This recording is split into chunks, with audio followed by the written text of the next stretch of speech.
Hi, this is Pat McDonald, your host for Vote for Vermont, where our tagline is listening beyond the soundbites. Okay, and joining us tonight is a very special guest, Meredith Angwin, who is an author.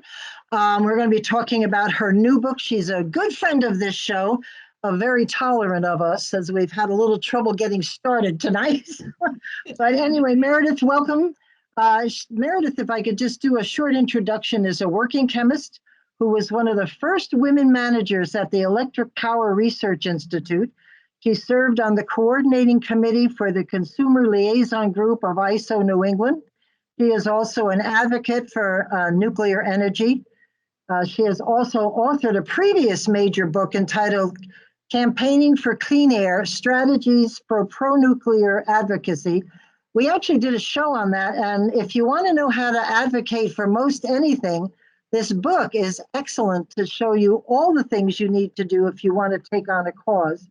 And she and her husband, George, have become good friends of Bruce and I, so we welcome you on the show. Could you talk a little bit about yourself, Meredith, and introduce yourself? Yes, thanks for having me on the show again. It's always a pleasure, though I must say, it's more fun when we can all be in the same room. I mean, I don't mean to complain, but yeah, absolutely. We like it too. Hopefully we'll be able to do that again here soon. Yeah. So, well, I just thought about the grid. I was concerned with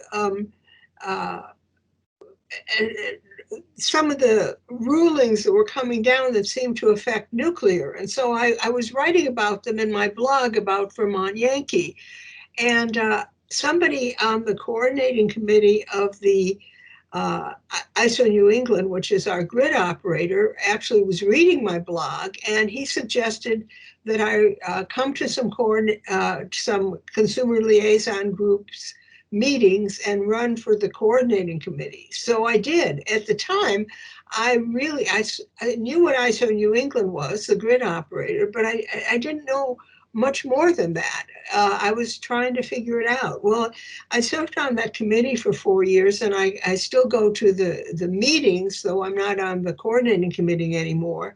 And I became very concerned that the way the rules are set up on our grid, the grid is going to a more fragile state where they're renewables, which can go on and off when they want to.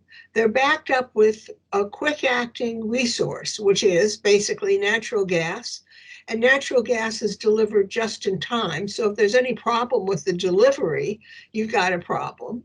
And so, and then the third thing is that people have this wave their hands and say, well, you know, we can always depend on our neighbors.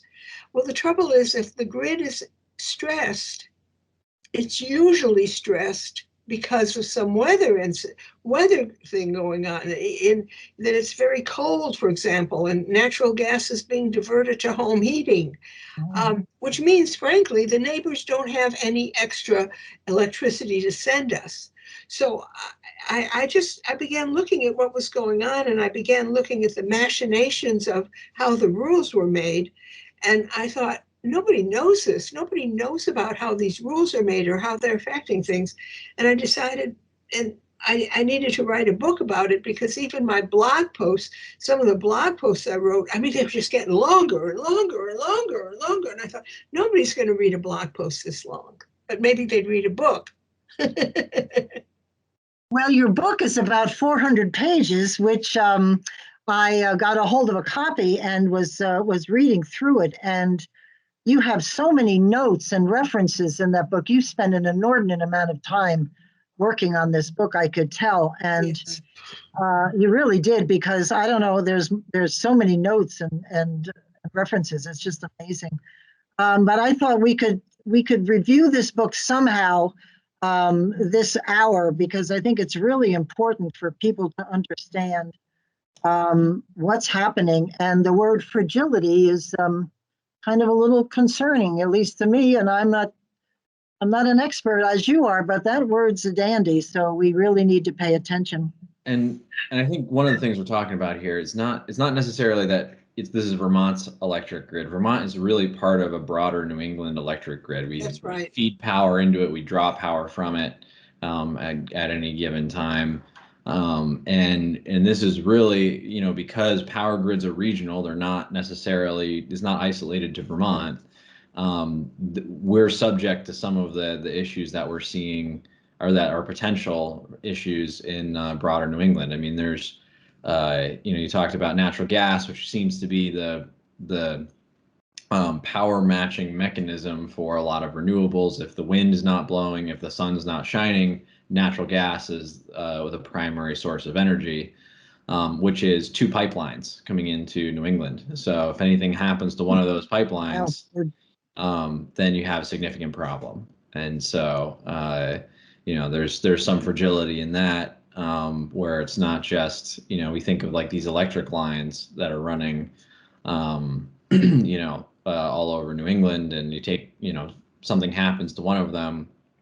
Sure, it affects a whole bunch of people, but you can shut it off and get things back going again. It's not so easy with a natural gas pipeline. And another thing people don't realize is that in the winter especially, we import in New England, we import liquefied natural gas from foreign countries, and it comes on ships. And the reason we import it is that if there's not enough pipelines to get us in domestic gas, we can't bring domestic gas to New England very easily. The ships that we don't own, the United States doesn't have any American flagged carriers that can carry liquefied natural gas. And therefore, and there's a rule called the Jones Act, which is that a foreign carrier cannot carry a cargo between 2 American ports. Foreign carriers bring in cargoes from abroad or ship cargoes from abroad, but a foreign carrier can. So even if we said, well, we'd rather buy the liquefied natural gas from the big liquefaction setups in Louisiana, we couldn't, because it would have to be carried by a foreign carrier, and that's illegal. So it ends up that we import it. So that's, in my opinion, that's another level of fragility that people don't know about. The ISO New England command center keeps track of where LNG ships are in the winter.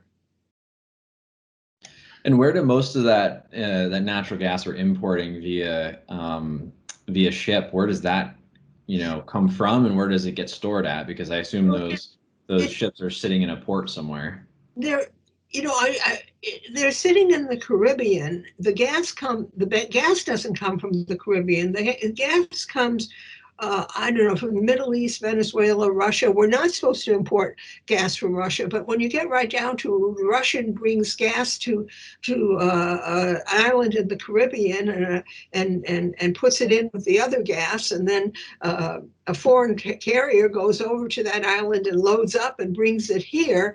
And that's actually not illegal. We're not supposed to directly import from Russia, but if it makes a stop in the Caribbean, it's apparently okay. And really, it sort of has to be, because the gases get mingled.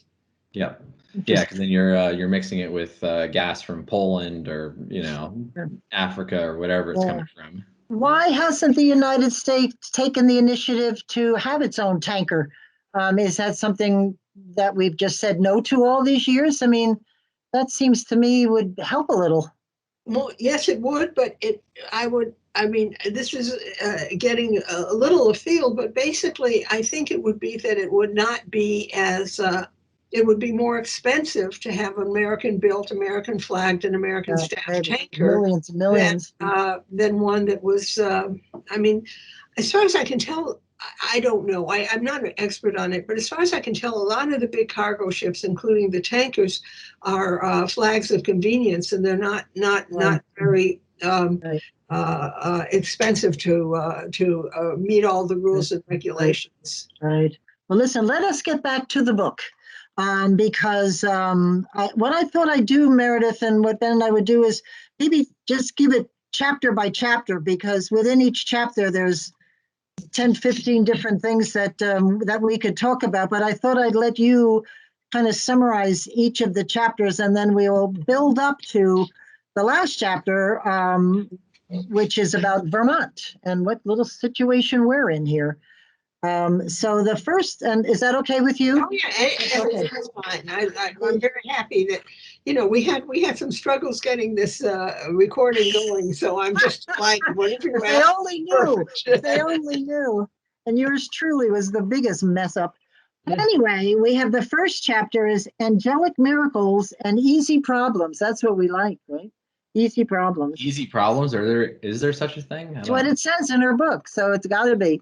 Okay, the angelic miracles and easy problems are the fact that the actual making electricity and sending it over transmission lines and using it is very well known, and very assuming that you don't have an ice storm, and you do have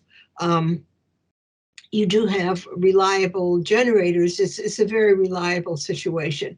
The angelic miracle part is that electricity isn't stored in general. So basically, if I turn on a light, somewhere a generator makes a little more power for that light. And I turn the light off, and somewhere a generator makes a little less power. So basically, it's always in balance. That's the angelic miracle. It's in balance in real time.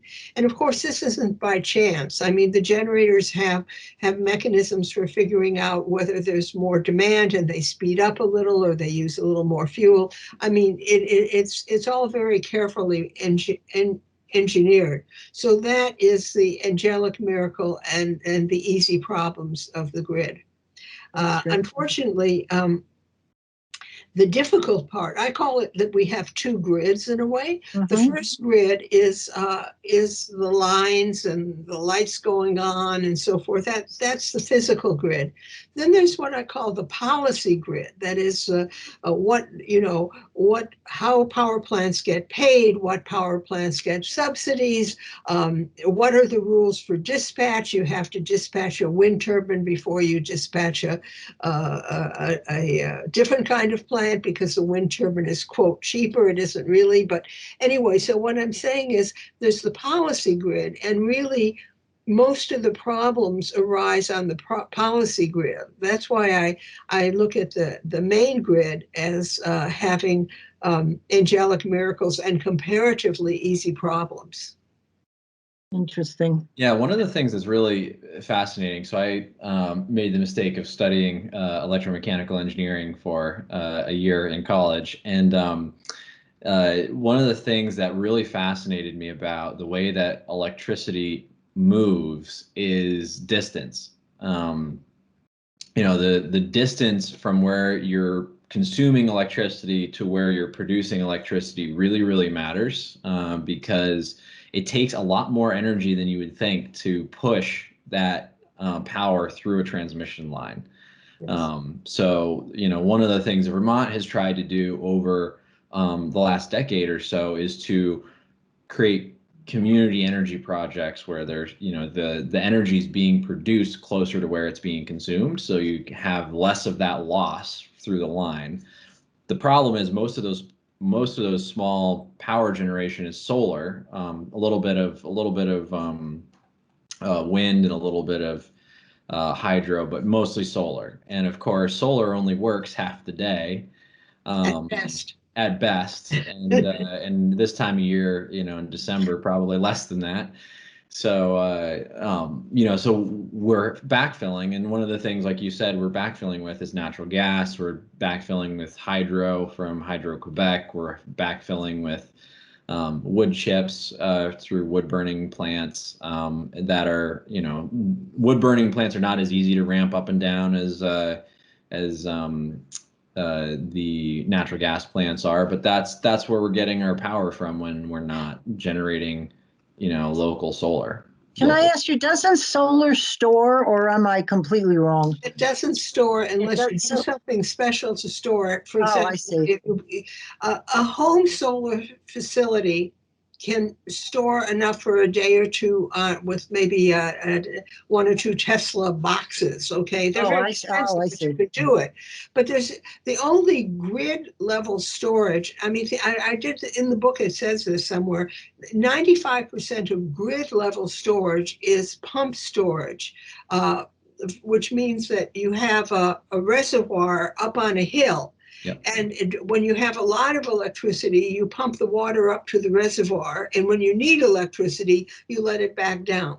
Yep. And so, but the thing is that is not a popular thing to build anymore, because massively expensive. It's massively expensive, plus which letting the water down is an unusual thing to happen for the river. I mean, it's more unusual than even letting water through a dam or blocking up the water from the dam. I mean, a lot of people, I mean, I would expect that more pump storage would be taken out now than put in. Yep. Interesting. Yeah, there's this other interesting concept that Green Mountain Power just launched, which is because you have the Tesla power walls, and you have like traditional battery banks that someone may use in their home, right, to store energy from their own rooftop solar panels, so they can use it and they're not drawing from the grid.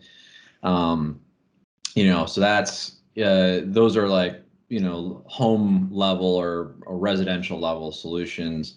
Something interesting that Green Mountain Power just launched is the concept of using your electric vehicle as a power wall, essentially.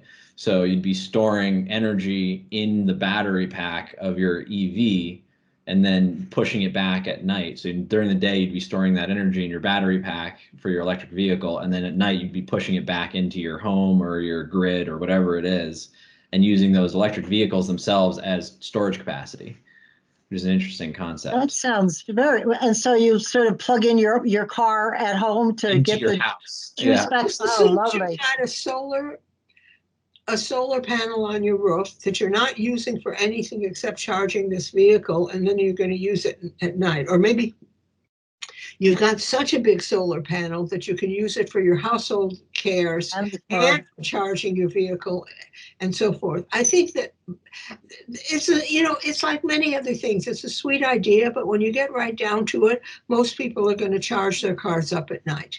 I mean, because that's not when they're using them, it's when they're not using them in general.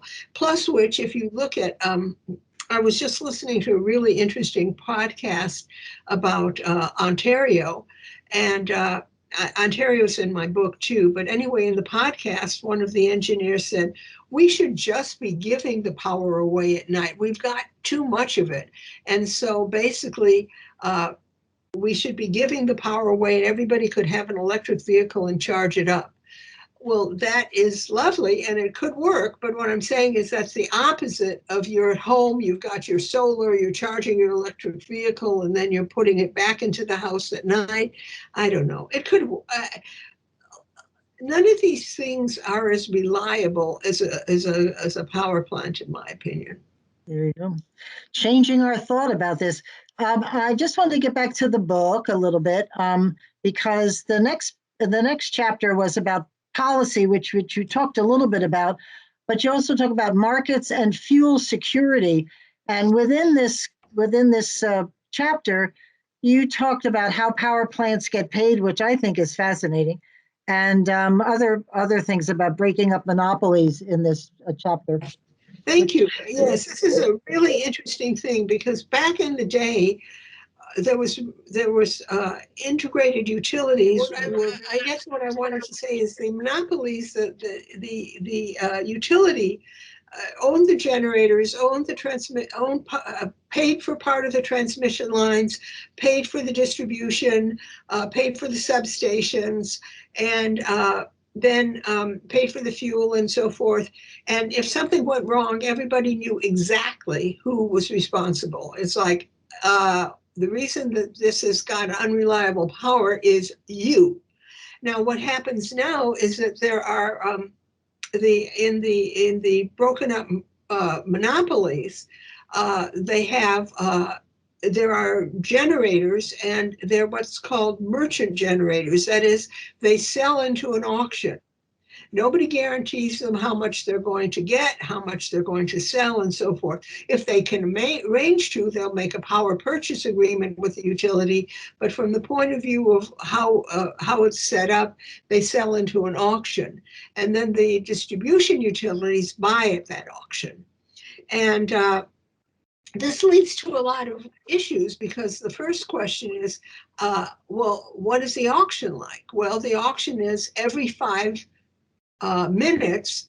It's all automated, of course, but every 5 minutes, the utility says, I have power. I can give you 100 megawatts worth for the next 5 minutes at 5 cents per megawatt. And some other one says, I have power. I can give you 200 megawatts for the next 5 minutes at 10 cents per megawatt. And then the auction owner fills the queue that it says, well, I need 300 megawatts. So I'm going to buy both of your power, the 5 cent and the 10 cent power, and you both get, and the clearing price is set by the second one, and you're both getting 10 cents 10 cents per kilowatt hour. So the thing is that the highest price bidder that gets chosen sets the clearing price for everybody else. And one of the things that gets a little weird about this is that the clearing, the different power plants have to bid in at their marginal cost for the next kilowatt hour. They cannot take into account their capital costs or anything like that. And so I heard a really good talk, which was called The Search for the Missing Money. Almost every kind of power plant, with the exception of gas-fired simple turbine plants, is on a constant search for the missing money.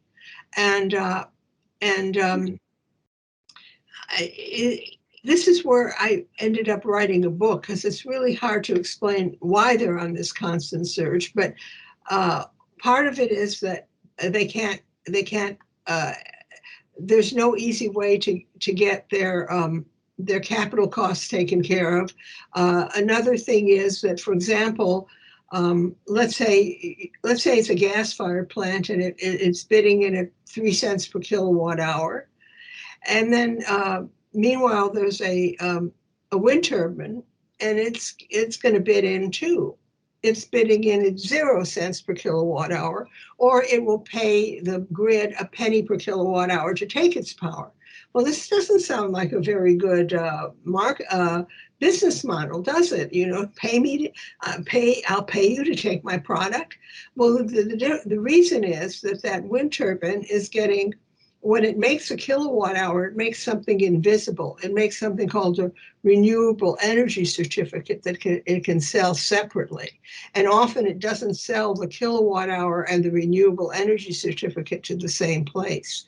And also the wind turbine is getting it depends on when the wind turbine was built and how old it is, but it's probably getting about 2 cents per kilowatt hour as a production tax credit. Now, I wanted to say a little bit about the production tax credit. A production tax credit is very valuable to a very profitable business, because you see, the thing is, if it just got the same amount of money as money, it would go into the profit and would have to pay taxes on it. But if it gets a dollar as a production tax credit, that's a dollar it just doesn't have to give to Uncle Sam. So it's a very valuable, and now you have to understand that people look at the renewables as sort of sweet and down home and stuff, but the way it's set up, the production tax credit means it's wealthy investors that will do the best from it. Warren Buffett said, without the tax credit, there's no use to having wind turbines. I mean, he said that at a meeting in Tulsa. Yeah, no, that definitely is what makes the industry, is those production tax credits, because then they can sell them to the gas plant who's making, who has to pay or buy the tax credits because of the regulations in place so that they can meet green energy standards, right? That's how that market No, works. it's renewable energy credits that they sell. Right, the credits they Renewable sell. energy certificates, which is different from the production tax credit. The renewable energy certificate is a different thing than the tax credit. Pat, there's a really good illustration in my book of that, if you remember, of the different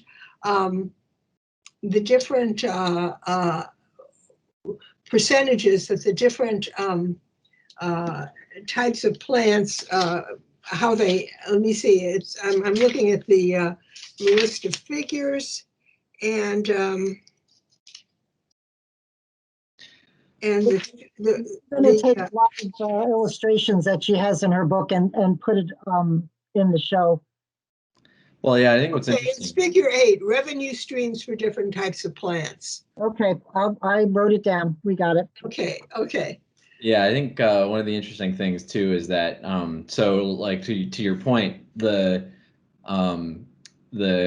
wind turbine may come in at a $0 per kilowatt or 0 cents per kilowatt bid, but it's not actually getting paid $0 because someone else behind them, they can't produce the 300 kilowatts with one wind turbine.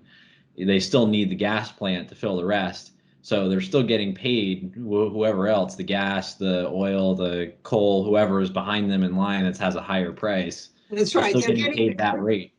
They're getting the clearing price. So they're bidding in at 0, but the clearing price, if the clearing price is 3 cents, then they get 3 cents, plus they get the production tax credit, plus they get to sell the renewable energy certificate. So they're in a good business. Yeah, so they're at the end of the day, they're probably making 8-10 cents a kilowatt, something like that. I wouldn't guess. It would depend on who else is on the grid, and it would also depend on what the recs are running. I just wanted to say one thing about this. The auction, although the auction actually is more favorable to gas-fired plants, theoretically the auction is fair to every plant and doesn't give any particular advantage to one plant and one kind of fuel or another. And that's where the fuel security business comes in. Because basically, for example, we had a wonderful, at least I think it was a wonderful program run by ISO New England, which said, okay, during very cold weather, then the gas plants can't get enough gas. So we're going to pay them to store oil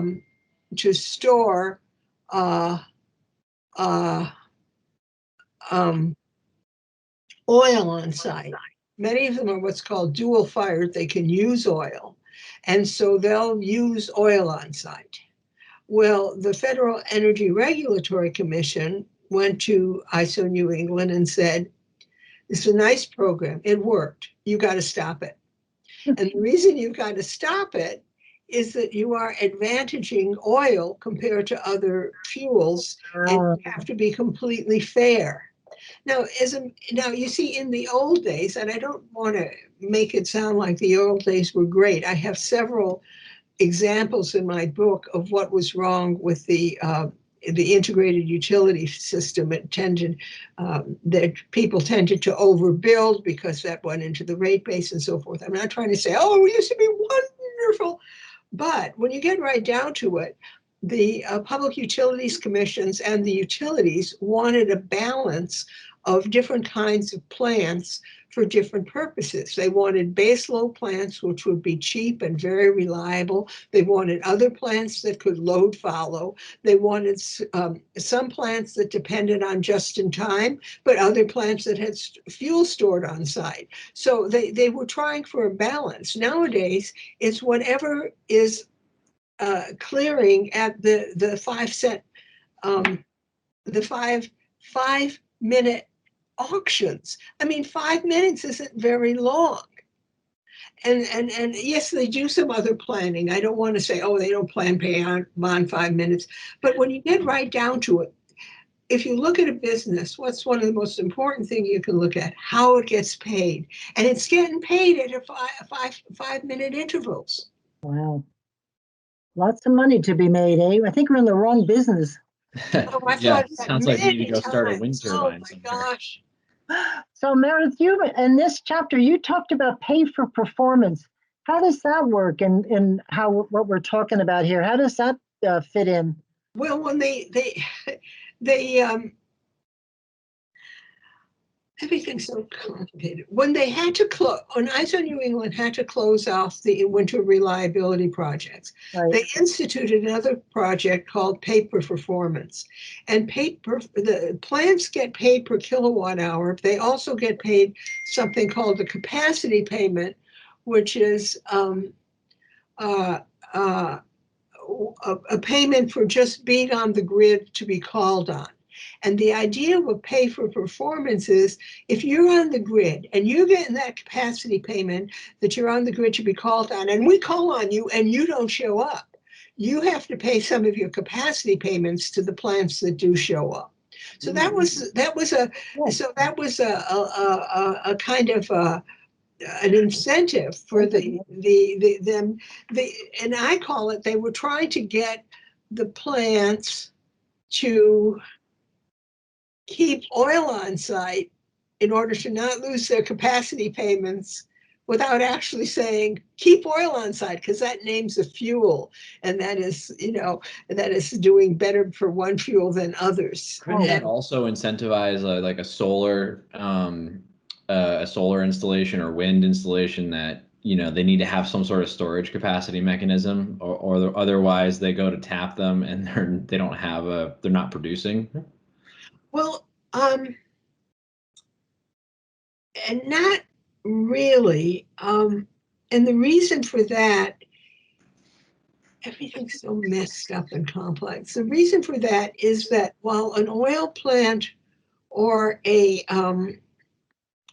nuclear plant, gas-fired plant gets a capacity payment that's very tightly coupled, very closely aligned with its total capacity. Like if it's a 100 megawatt plant, it gets like a capacity payment based on 100 megawatts. A wind turbine gets a smaller percentage of a capacity payment. And the reason is the wind turbine can't promise to be online when it's called on. So what they do, and sometimes it's defined by the grid operator, sometimes it's defined by the wind turbine itself, they bid in at a percentage. Like we bid it if we've got a wind farm here that's 25 megawatts, but we're bidding into the capacity market at 2.5 megawatts because we don't want to get dinged too much, and capacity market isn't the biggest part of our money anyway, you see, because they've got the RECs and they've got the production tax credit, so that it's not as important to them. Of course, they want any money they can get, but when you get right down to it, they're not fighting to get a higher percentage capacity payment.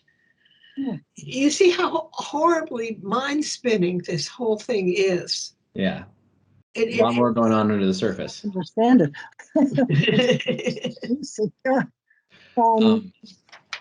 So I think we talked a little bit about how that financing mechanism works. How does that financing mechanism impact the reliability of the grid? How has it manifested itself in the degradation of the grid, as you describe in your book, in terms of reliability when it's coupled with renewables? Well, it turns out to be what I call the fatal trifecta. The renewable plants. Let's start with the state. The state can put in a statement saying we're going to be 100% renewables. The state doesn't have to worry about the reliability of the grid because the state is like, well, that's the RTO's business. The ISO New England will take care of that. Now, in the old PUC days, you could go to a PUC meeting where someone said, we're going to be 100% renewables, and you might say, oh, I'm here at this meeting, and are you going to really be able to provide me enough electricity at night? and they'd have to answer you. But right now, you might be asking something like, well, how are you going to, how are the capacity payments going to work, you know, or something. I mean, it's so complicated nowadays. So here comes a RTO, and there's various studies which show that the RTO auction system tends to advantage plants that are high priced and not on the system very much, and you disadvantage plants that are low priced and on the system a lot. So basically, it's all kind of backwards, because if you said to me, well, what kind of plant would you like? I'd say, well, a reliable, inexpensive plant. Well, too bad about that. And there's there's a whole paper called asymmetric risk in the auction market or something, and it just basically explains this. There aren't a lot of papers like that, and the reason is that the average paper, if you go and you go do a web search, you know, on running the grid, you're going to find a lot of thought experiments about how we can get to 100% renewables. What do we have to do this? And actual papers that say, how much is it going to cost? You know, how are reliable baseload plants going to be able to make a living, or are they going to end up searching for the missing money and leaving town? You don't find many of those papers, but you do find that various utilities decide we're out of the RTO areas. We're only going to be in the regulated areas. We're leaving. Entergy decided that, and I have it in my book. The thing is, the names keep changing. I believe it was First Energy, but I could be absolutely wrong. I'd have to look it up in my book. Utilities just say, you can't make a living here. The only way you can make a living here is to be a renewable or a gas-fired plant, and so we're out of here. We're gonna run baseload plants. Every place in the country needs baseload, but we're not running here. Well, the interesting thing about that is, you know, because basically what's happened, you know, you look at a situation like Vermont Yankee and other nuclear power plants that have left the New England region. They provided low cost, extremely low carbon footprint energy that could be produced consistently, like constant energy. And the problem is that they don't pair as well with solar and wind, which is what policymakers are pushing for, is solar and wind, because what actually pairs better with those are, like we talked about earlier, are natural gas plants, which are carbon-based plants that can ramp up and down quickly. You know, so we actually moved more to carbon energy production in New England because we've gotten rid of or priced out these baseload nuclear plants that had a very low carbon footprint. That's absolutely true. And then, you know, people say things like, well, we need flexible plants for the grid. The grid needs flexible plants. Well, actually, the profile of when people use energy hasn't changed that much. People get up in the morning and turn things on. They go to bed at night and turn things off. Some things run all night, other things don't. The load profile hasn't changed that much. But what has changed is the idea that a plant has to be, if it's not a renewable plant, it has to be fast acting enough to back up the renewable plants. So, for example, I see this all the time. Someone will say, trouble with nuclear plants is they can't load follow. Well, they do. They load follow in France, but that's following the up and down, which is gradual. I mean, not everybody gets up in the morning and at 6:22.45 seconds turns on their light. No, it happens over time, and the load ramps up, okay? But the thing is, when the wind dies down or a cloud goes across the sun, then you want something that can go really fast. So a lot of steam plants can load follow, but they can't back up a renewable very well, because renewables just hopping up and down spikily. Yeah, so you can load follow, but you're load following, you can't do that on a dime, right? With a steam powered nuclear plant. Right. Whereas with a natural gas plant, you can, you have a lot. It's a poor analogy, but it's like turning the dial on your stove, right? It's you can turn that up and down pretty much on a dime to follow whatever production's coming from a solar or wind installation. I'd like to talk about this a little bit from the point of view of something that's going on really close to me, which is that I live in Wilder, and there's a dam, Wilder Dam, and hydro plants can go very quickly. Hydro plants can go very quickly, just like gas plants can, and they also usually don't have a high capacity factor. They have, I don't know, 30% or something. So in general, hydro plants have been used as peaking plants to be turned on and off when there was a lot of demand for electricity, and not to run the rest of the time. Well, the trouble with that has been that means they're putting a lot of water down in a comparatively short time, and that has caused erosion downstream. So Wilder is now not going to be running that way. It's going to be running on a much more steady level. And so I said, oh my goodness, so it's going to be running at a steady level. That will be very good for the river. But what does that mean about peaking? They're still going to be peaking. It means that there's going to be more gas plants peaking. So the thing is that a lot of people are like, we'll go to 100% renewables. We'll have the wind turbines. Maybe they'll be backed up with batteries and with hydro. Well, forget the hydro. Because if you really begin backing up things that go on and off quickly with hydro, there's some people downstream that are going to be unhappy. Yeah, because the level in their stream is going to double. No water.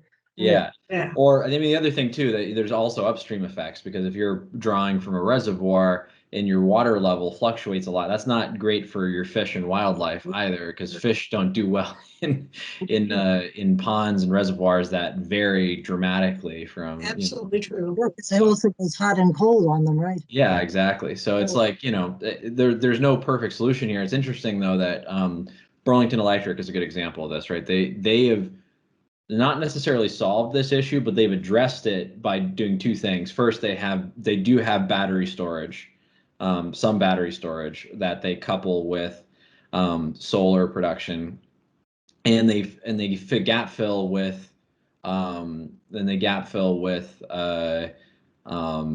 bio. So they have basically a wood-fired power plant that can ramp semi quickly, obviously not as quickly as a gas-fired plant, because that actually, when they ramp quickly and ramp down quickly, they lose efficiency in those types of plants. So there's efficiency in everything. I mean, if when you were learning to drive, your father probably told you not to be too much of a lead foot, right?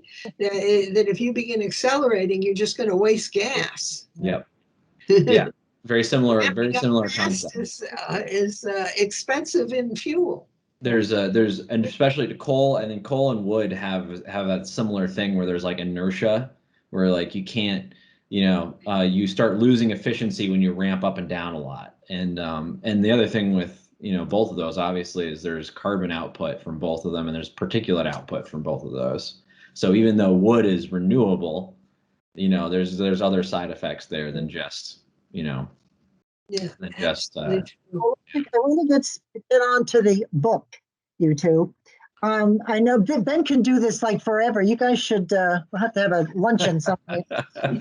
You had us and you've talked about the RTO, but you had a section that said, which I found interesting, manipulating the customer, which would be me. So I just want to know how we get manipulated.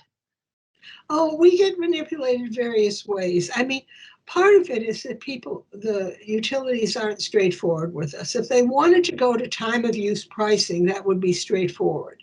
But they would say, look, it's more expensive now and it's less expensive then. And so we'll pass some of the less expensive savings to you, and then you'll decide that you're going to run your wash late at night or whatever, and so forth. That if people choose to sign up for time of use pricing, I think that's perfectly reasonable. The manipulation consists of sort of guilting people. What I mean is that when you get right down, guilting people and also misleading people. Guilting people is where you go say, oh, everybody has to conserve. Well, it's good to conserve, but when you get right down to it, the amount of energy used in New England over the past 20 years has been pretty much flat.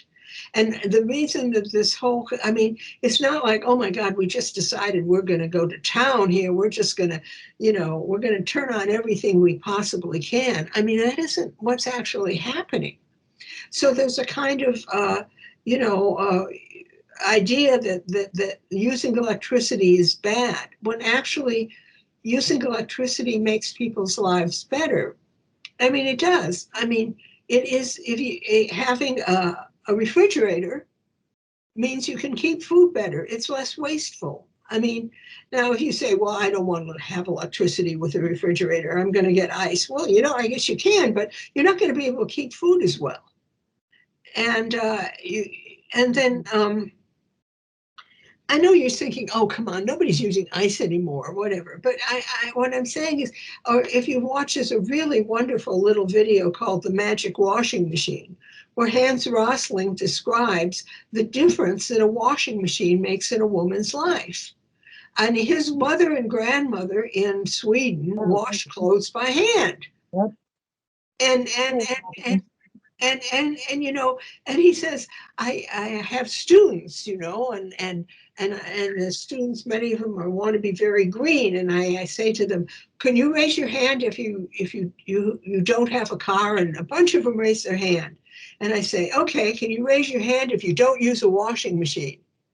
Nobody. Nobody. Exactly. So I mean, guilting people, I just don't like it. It's better just provide electricity like from nuclear and things that don't have much environmental impact, and say, isn't it great? Our population has grown, our lifestyle has grown, but we're using the same amount of electricity we used to do. Okay, here's the other. One of the big misleading ones, which I write about, which is beating the peak. Many of the utilities talk about beating the peak, and that means that they're going to ask people to conserve when there's a peak use of electricity. Well, sounds like a really good idea, but they describe it in the following ways. They describe it as like, it's the equivalent of taking so many thousand cars off the road if we can do this. It's the equivalent of saving so much CO2. It's none of that. It's none of that. Beating the peak is if our utility uses the amount of money our utility has to pay for its use of transmission lines is very closely coupled to how much electricity uses during peak hours. So,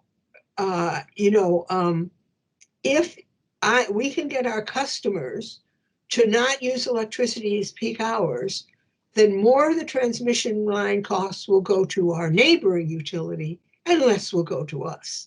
So that's one of the things about the Tesla power walls that the Green Mountain Power provides, is they can use those to beat the peak. So they can use those to beat the peak, and then Green Mountain Power doesn't have to pay as much to the transmission companies because Well, Vermont Electric Cooperative and Washington Electric Cooperative, they'll pay a little more because Green Mountain Power beat the peak. Interesting. That's a very interesting concept. They're actually like distributing the transmission costs onto other utilities because they're able to reduce the consumption at the peak hours and they don't have to pay as much to the transmission company. I have some examples in my book about one time they made an announcement that they beat the peak and saved $300,000, okay? And then a couple of weeks later, there was a really, really hot day and they beat the peak again, except this time they saved $600,000. Actually, they only saved the 600,000 or whatever. But what I'm trying to say is that it isn't about taking cars off the road. Somebody's paying for this down the line. Yeah, it's about money. It's always about money. It's always about money. All right, so we've got a few minutes left here, and a couple things we should talk about. We've seen rolling blackouts in states like California. That's something to be concerned about. A little bit of the, some of the cautionary tale perhaps about what can happen if you weaken the reliability of a power grid. Do you think we're going to see that in New England, or do you think that we're on a path to see something like that? Where do you see us there? I see it's on a path to see it. Now, I saw New England did a series of scenarios about what the grid would be like in 2025. And they did 23 scenarios, and in 19 of those, there were rolling blackouts. Now, ISO New England would say those were not predictions, those were just scenarios. But when you get that many of them, you see, and the ones that weren't rolling blackouts were the scenarios where everything went right. So to some extent, I look at it as like, yeah, I mean, the question isn't, will we be okay if everything goes right? Of course we'll be okay. The question is, how bad a going wrong does it take before we begin to get to the rolling blackouts? And when we look at 19 of the scenarios lead to it, they're not all massive, huge failures, you see. So I get a little concerned with the, I actually think that if we keep doing natural gas without more pipelines and renewables that go on and off what they want, and closing down nuclear plants, it will probably come sooner than later that we'll have rolling blackouts. And one other thing that we haven't really talked about, we've talked about how it's been remarkably flat over the last 3 decades. The power usage has really not changed a whole lot. In New England, that's probably going to change. It's probably going to go up. And we have a lot of people have energy efficient lights now and energy efficient utilities and appliances, and we've kind of kept the growth in energy consumption down because of that. But we have this new thing coming that's very power intensive, which is electric vehicles. Every manufacturer, every auto manufacturer is planning to have an electric version of pretty much every vehicle they make on the market within the next 5 years. Those are going to draw a lot of power, and we're going to have to figure out how to generate the power to meet those. And so we're likely to see, I think, a large increase in power consumption over the next few years.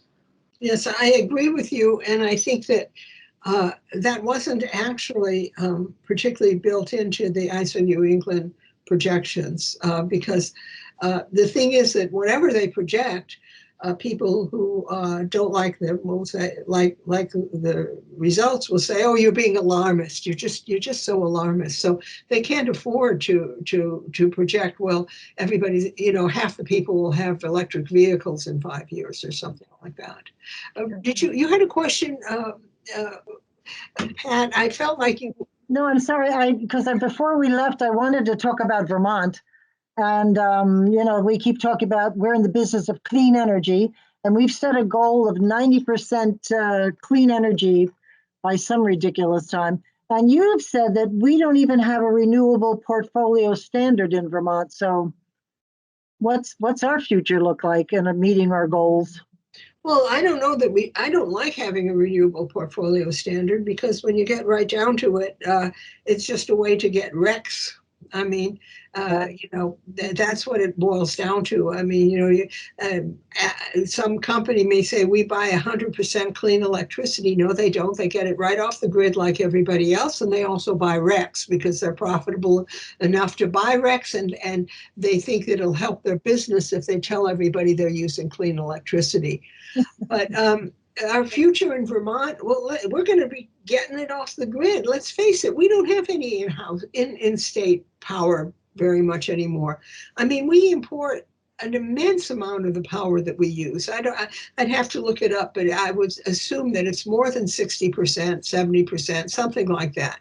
So we can say anything we want about how wonderful we are going to be about renewables, but unless the bigger grid becomes all renewables, unlikely, or unless we decide that we are going to put some low carbon things on the grid, like build another nuclear plant, it's pasturing. It's motherhood and apple pie. I mean, I feel there's a lot of that kind of thing. Like it's all going to be great. Just trust me. And 5 years from now, when it isn't that way, well, I will have been in office for 5 years, so it's going to be fine. Kick the can down the road. Classic. How do we fix the grid, Meredith? How do we? I think you had a line in there: fix the grid and then the drama. But we're big on drama here. I'm tired of the drama of what was going on in the cold weather, and it'll be even worse in cold weather in the future at the rate the grid is going. Much more natural gas, fewer nuclear plants, fewer baseload plants of any kind. The fix the grid and end the drama is to somehow move the RTOs closer to the model of the integrated utilities, where we know who's responsible for keeping the power on, and where a PUC or even an RTO can say, our aim is a mixed power system, not our aim is the cheapest price every 5 minutes. Mm-hmm. Because the other thing is, there are not many studies that look at this either, but I found 4 studies that look at the difference in price between RTOs and integrated utility areas. And the RTO areas are more expensive by 1 to 1.5 cents per kilowatt hour. So it's not like the RTOs with all their auctions are saving us money. They're not. Probably because of that the highest price bidder pulls up the pool, and then everyone else you end up bringing up the average cost. That is true, but I've read studies that say that if you pay as bid, it would end up being pretty close to the same thing. But I mean, I don't know that it would. I mean, it's obvious that if you have somebody who bid in 1 cent and somebody who bid in 3 cents, and the 1 cent person gets 3 cents, that there's some money that is being paid out that wasn't expected to be paid out in a way. Right. But I've seen other studies that say, well, the thing is that if they were paid as bid instead of paid as cleared, that is the 3 cents is the clearing price, everybody would raise their bids, and then it would end up being the same thing. I don't know about that. I can't say that would be true or not. Yeah. Are we out of time, Ben, or we have we are out of time, unfortunately. But Meredith, thank you so much for joining us. This is always fascinating whenever we have you on the show. You should do a 2-hour series or something, because I think we need to. You do. Meredith, you're such a delight. Thank you very much. You can welcome back anytime. Oh, thank you. I very much enjoyed being on the show. Thank you very, very much. Thanks for tuning in. We'll see you next week. And in the meantime, keep listening beyond the sound bites.